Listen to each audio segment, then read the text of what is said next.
Lucy, quiet.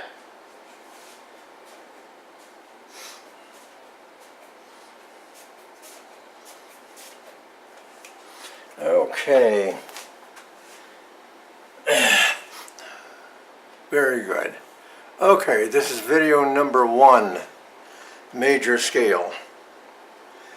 The major scale for our purposes has nothing to do with being related to a key signature.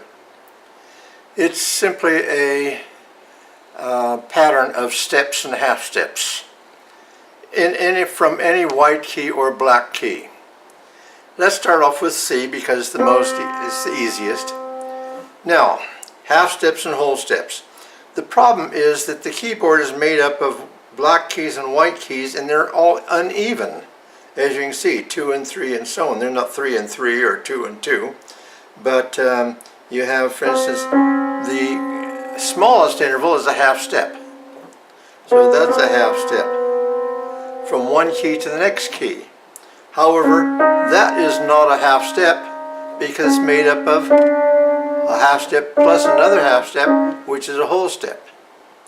So two half steps makes a whole step, a black note to a black note. However, this is not a whole step because half step, the second half step, the third half step. 3 half steps makes 1.5 steps. So that's, again, unequal. We've got to be rather careful about this matter of half steps and whole steps. Okay, so the whole step made up of 2 half steps, so you're skipping 1 key here for the half step. The whole step, skip 1 key for the 2 half steps. This is a half step, and then the whole step skipping this. Again, there you can see the unequal situation. This is a whole step, white note to a white note, whole step, white to a white note, but white note to a white note, that's not a whole step but a half step. So you've got to be careful about your half steps and whole steps, and that's the trick to this. So you can do this hand separately. Whole, whole, half, whole. Start on E. Whole step. See, I'm skipping it. 2 halves makes a whole. 2 halves makes a whole. Then a half step. You don't skip anything. Then a whole step, skip the black note. And then you come back down. When you do come down, it's a whole step, then a half step, and then 2 whole steps. Starting on a black key. Any black key. Whole step, skip the white key here because 2 half steps. Another whole step, 2 half steps. Now there's your half step there, then a whole step. So the B flat major scale, whole step, half step, whole step. Left hand, starting on I don't know, A. Whole step to B, whole step to C sharp, then a half step to D, and so on. Okay, one other little thing about this. 2 whole steps makes a major third. You might put that in your list of things to remember. 2 whole steps, 1 whole step, 2 whole steps makes a major third. And that is the characteristic interval of the major scale. The major scale, however, is built with half steps and whole steps. So there's certain things about the major scale that are important to realize and to remember. Now, just practice your major scales until they become natural for you, so that you don't have to think too much about them. That takes practice. So, right hand, E flat, whole step, half step, whole step. The left hand, white note, E, whole step, half step, whole step.